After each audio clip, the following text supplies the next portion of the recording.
developments tonight in the brutal murder of little Michigan girl Nevaeh Buchanan. The 5-year-old's body discovered by a fisherman, dumped in a shallow grave and covered with quick-dry cement. It's pure evil. That's not even mean, that's not even rotten, that's not even psycho, that is literally pure evil. Well,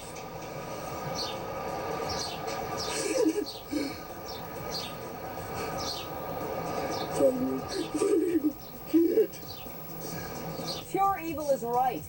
Tonight, shocking new revelations about Nevaeh's mom's sex offender friend, George Kennedy. Kennedy is a person of interest in the child's gruesome murder, and now we're learning he violated his parole 3 times since being released from prison 2 years ago for sexual misconduct. So why was he out on the streets able to befriend little Nevaeh and her mom? Now he has been sent back to prison for violating his parole, but only after being questioned in connection with the hideous murder of a young child. Why is our justice system always doing too little, too late? Kennedy's parole officer urged corrections officials 3 times to send this convicted sex offender back to prison for his parole violations, but he was continuously overruled. Could a different decision on any one of those 3 occasions have prevented the tragic killing of little Nevaeh Buchanan? In the meantime, FBI agents are looking at another local sex offender, 33-year-old Vernon Davis. He was convicted 2 years ago of having sex with a minor, but never, I repeat, never spent time in prison. So now we have several sex offenders being investigated in connection with little Nevaeh's murder. Straight to my fantastic expert panel. Mike Gaynor, retired NYPD detective and president of East Coast Detectives. Jeff Brown, criminal defense attorney. Tanya Acker, also an attorney. Terry Lyle, psychologist. Karen Mills Francis, host of Judge Karen and retired Miami-Dade County Court judge. And by phone, Dave Murray, special assignments editor at the Toledo Blade. Dave, you've been tracking this case. What is the very latest? Well, Jane, the latest is that Blade reporters have been told that the FBI is talking to multiple sex offenders living in Monroe County. Can you believe it? In the city of Monroe alone, there are 117. That's 117 registered sex offenders, several of them living in the proximity of where little Nevaeh was taken. It's hard to believe that there's this many sex offenders out in the area, but so the FBI is still combing the area, still talking to sex offenders, still talking to family members we hear today. You know, no suspect in custody. It's absolutely mind-boggling. Judge Karen Mills Francis, you have the Judge Karen show. The scariest part of all of this to me is that Michigan's Department of Corrections says, hey, you know, it's not unusual, the whole situation that happened with George Kennedy. A quote, in 2 years for a parole officer to ask that an offender be sent back to prison isn't out of the norm. 3 times in 2 years, he goofed up, allegedly. They didn't send him back to prison. And the corrections department is saying, oh, la-di-da, this happens all the time, no biggie. Well, what happens with parole violations is they have what they call technical and substantive violations. Substantive violations are basically breaking the law. You've broken the law. And usually parole boards will not revoke probation or parole for someone with just a technical violation you didn't report in. But in the case of George Kennedy, he was found in the company of a woman who had a minor child. He was also found to be to have drugs in his system. But what we also have to remember Can I jump in, Judge Karen?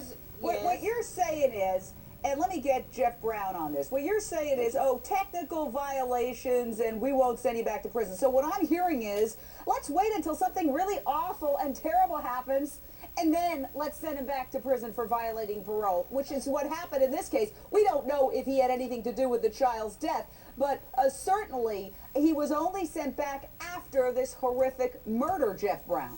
Yeah, but again, the whole premise is we don't know whether he did this. Let's assume that he didn't do this, okay? And the first question that a judge is going to have is, listen, this guy just got released. He did 5 years. He's out on parole. Let's say he's at a birthday party and there's somebody there, a relative, that is a convicted felon. Are you going to send that person back to prison for that? That's a violation. And I think you have to look at these. It's a technical. You have to look at these at the time with the facts. We don't know enough about these facts. Yes, he's with a convicted felon, and he's not supposed to be, but we don't know where that occurred. And the one time where he's late coming back to his residence, we don't know where he was. But he did get punished for these violations. He got 30 days in jail the first time in a GPS monitor. So it's not like the system failed here. It didn't fail. I mean, what did it achieve? Let's go over it. Well, we don't know that he did it. I'm going to get an NYPD detective, a retired NYPD detective, to weigh in on this. I need some help here, Mike Gaynor. All right, well, Jane, Nevaeh's go mom, ahead. okay, sex offender friend George Kennedy allegedly violated his parole 3 times. Let's go down. First time, allegedly consorting with felons. Second time, failed to be at home at the time ordered. Number 3, dated a woman who has a criminal record and a small child. Now, we do not know if that last violation pertained to little Nevaeh and her mom, who did do time. But the bottom line is that he kept violating his parole, allegedly, and remained on the streets. Well, Jane, as the good judge says, there's technical violations, and sometimes these technical violations are not frowned upon too horribly because of the association. There's so many children out there. These guys are going to get girlfriends that are liable to have a child. And so, as the judge says, they don't want to put everybody back in. There's problems with overcrowding and budgets. We can't afford it. Sometimes, Can I sometimes jump they in look on a this, little bit on the side when something jump happens. in. Go ahead. I have to say, though, I mean, we're talking about, there's a difference between different types of technical violations. And what we're talking about now is someone who's got a record of sexual abuse, a record of abusing young children. And the fact that, you know, we're not just saying, oh, we found him with a joint, let's lock him up. He was the 3rd violation where he was found in the company of a small child. We're supposed to be protecting kids. Tanya, I agree with you. The first violation is consorting with felons. I don't know about you, Judge Karen, but unless you're in court, I got a feeling you're not consorting with felons. It's a bad sign. He met Nevaeh's mother at the probation office, okay? He said she was the only friend he had at the time. But the problem with this discussion we're having is that we have all presumed him guilty. These people, wait a second, these people they're looking at many sex offenders. I'm not. But these people live in a town where for every 100 women, there's 1 sex offender. So there's a lot of registered sex offenders in this little town of 20,000 people. Now, So suppose we find out tomorrow. Yeah, but suppose we find out tomorrow he is absolutely innocent. Do we still feel the same way about these technical parole violations? Yes, this guy should have been violated anyway, whether he's guilty or not. The chances are going to be very good that somehow or other he's connected to this case. I don't presume him guilty. I presume him a strong suspect because of his background.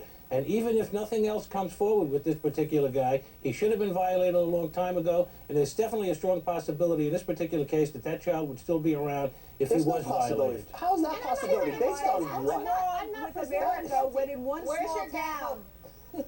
Based on simple mathematics, that's Judge Karen, this is your gavel, and one of your producers sent it to me, and so I thank you, and I'm going to use it right now. No, but let's bring Terry Lyles in. You're the psychologist. I mean, what's wrong with this country that in one tiny little town, there's 117 sex offenders? Well, I think that's a whole other conversation that the internet has helped produce and just make even a bigger problem worse over the past decade. But I mean, the child is what I'm most concerned about, and unfortunately, we can't help the child now. And I think when a parole is violated, like everybody has said on the panel, you know, that's one thing. But when there's a child involved at that age and there's a sex offender, I think maybe you have to raise your eyebrow and say, wait, let's go the extra mile just in case there's something not right here. Let's at least go the extra mile to make sure that there's good accountability in this situation. Come on, Judge Francis. Violation number 3, dated a woman who has a criminal record and a small child.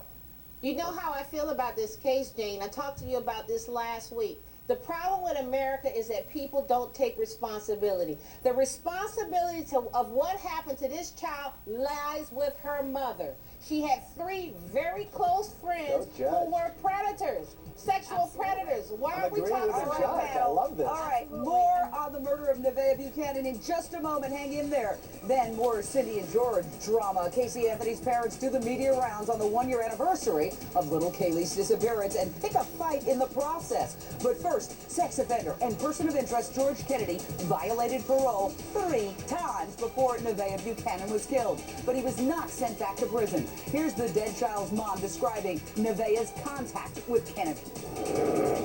He had contact with her before, but I never left her alone with him. There was always another parent with her and him.